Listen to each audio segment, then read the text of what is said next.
Alam mo.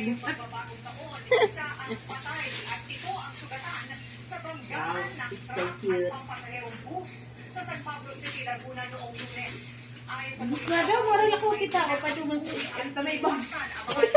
Mapaisa mo na daw.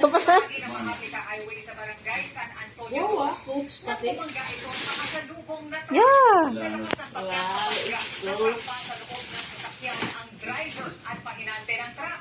Patay na ang truck driver na may alis mula sa sasakyan. Isinugod naman sa ospital ang 6 na sugatan, kabilang ang mga pasahero ng bus. Hawak na ng pulisya ang driver ng bus habang patuloy na iniimbestigahan ang insidente.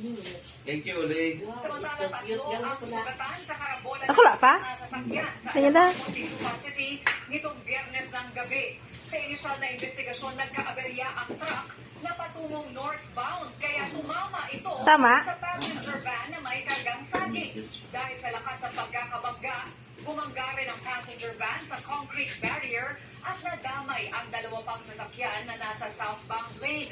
Sugatan ng isang driver at 2 pahinante ng passenger van.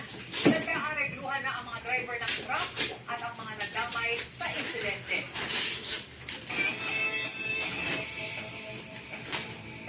Ini hari ini. Kay Nika. Ay, kay Hana. Tarang. Yun, mansay mo ba? Ng Philippine Men's National Football Team laban sa defending champion Thailand sa Rizal Memorial Stadium. Papuntang Thailand ang umunan ngayon at lalaban para makapasok sa finals ng ASEAN Football Championship ng Papatong Dayan Castillejo. Galing kay Banana. Walang ng Rizal Memorial Stadium, all-out na ang cheer ng mga Pinoy sa Philippine Men's National Football Team na lumaban sa defending ASEAN Cup champion na Thailand. Sa first half, kontrolado ng Thank you, Madam. Sa 20th minute, umarangkada si Sandro Reyes. Malakas na left kick, pasok sa top left ng goal. Yan kay Nika. Para sa Pilipinas. Ano ma? Sukol? Yeah. Cute. Sa mga Pinoy pa rin ang At ang bitis, tigipistahan na kang mga ayam. nag-score sa counter-attack ng Thailand. Top-line game, 1-1.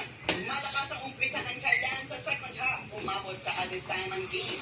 At sa huling 5 minuto, pasok ang header ni Kike Linares. 2-1 panalo ang Aray ko. Saradoon pa. ang sigawan sa Rizal Stadium sa unang tagumpay ng Pilipinas sa Thailand sa loob ng 52 taon. We started the game really strong, including myself. But then I think the mistake maybe hurt us a bit mentally and physically.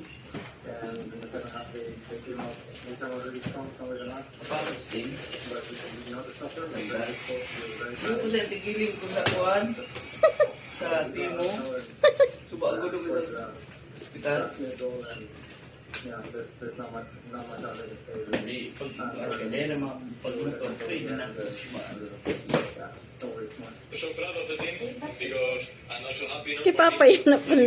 O yan na, yun na. Ano. here with the national team. So happy. Now let's see the second game.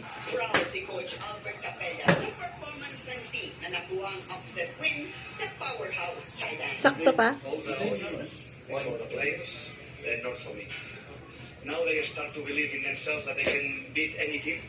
And that is very important. Hindi na ako naman si Emosyonal Bigis ni ko. Sandro Reyes sa Meron na yung alipong na. Oh, ano na kamundo nga?